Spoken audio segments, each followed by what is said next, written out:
दोस्तों, आइए सुनते हैं पांचवी पुतली लीलावती की कहानी। पांचवें दिन राजा भोज सिंहासन पर बैठने की तैयारी कर ही रहे थे कि पांचवी पुतली लीलावती ने उन्हें रोक दिया। लीलावती बोली, राजन, क्या आप विक्रमादित्य की तरह दानवीर और शूरवीर हैं? अगर हाँ, तभी इस सिंहासन पर बैठने के अधिकारी होंगे। मैं आपको कथा सुनाती हूँ।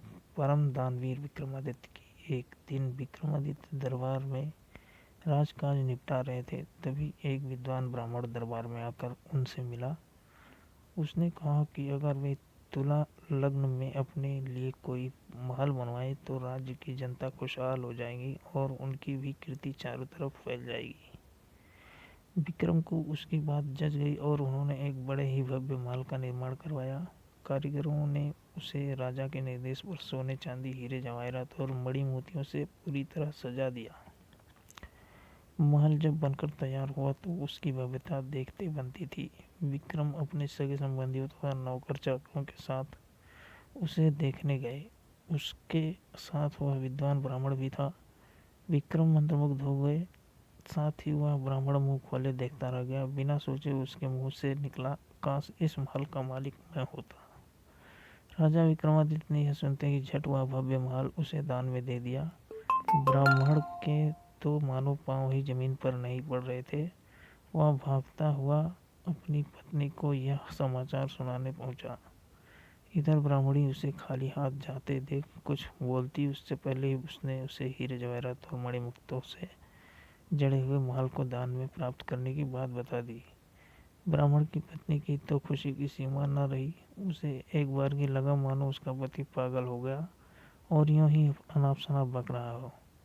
मगर उसके बार बार कहने पर वह उसके साथ महल देखने के लिए चलने को तैयार हो गई। महल की शोभा देखकर उसकी आंखें खुली रह गई। महल का कोना कोना देखते देखते कब शाम हो गई उन्हें पता ही नहीं चला। थके मांदे हुए एक शयन कक्ष में जाकर निढाल हो गए।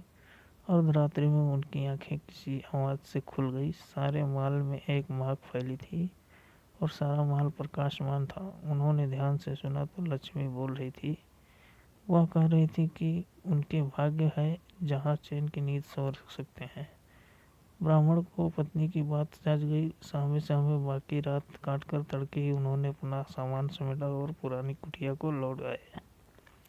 ब्राह्मण अपने घर से सीधा राजभवन आया और विक्रमादित्य से अनुरोध करने लगा कि वे अपना महल वापस ले लें, पर दान दी गई वस्तु को वे कैसे ग्रहण कर लेते। काफी सोचने के बाद उन्होंने महल का उचित मूल्य लगाकर उसे खरीद लिया। ब्राह्मण खुशी खुशी अपने घर लौट गया। ब्राह्मण से महल खरीदने के बाद राजा विक्रमादित्य उसमें आकर रहने लगे। वहीं अब दरबार भी लगता था। एक दिन सोए हुए थे तो लक्ष्मी फिर आई। जब लक्ष्मी ने उनसे कुछ भी मांगने को कहा तो वे बोले, आपकी कृपा से मेरे पास सब कुछ है, फिर भी आप अगर देना चाहते हैं तो मेरे पूरे राज्य में धन की वर्षा करा दें और मेरी प्रजा को किसी चीज की कमी न रहे। सुबह उठकर उन्हें पता चला कि सारे राज्य में धन की वर्षा हुई है और लोग वर्षा वाला धन राजा को सौंप देना चाहते हैं। विक्रमादित्य ने आदेश दिया कि कोई भी किसी अन्य के हिस्से का धन नहीं समेटेगा और अपने हिस्से का धन अपनी संपत्ति मानेगा। जनता जय जयकार कर उठी। इतना कहते ही पुतली लीलावती बोली, बोलो राजन, क्या इस कथा के बाद तुम इस सिंहासन के योग्य अपने आप को पाते हो? राजा भोज निराश हो गए और अपने कक्ष में लौट गए। अगले दिन राजा को रोका छठी पुतली रवि भामा ने। मिलते हैं दोस्तों नेक्स्ट वीडियो में दूसरे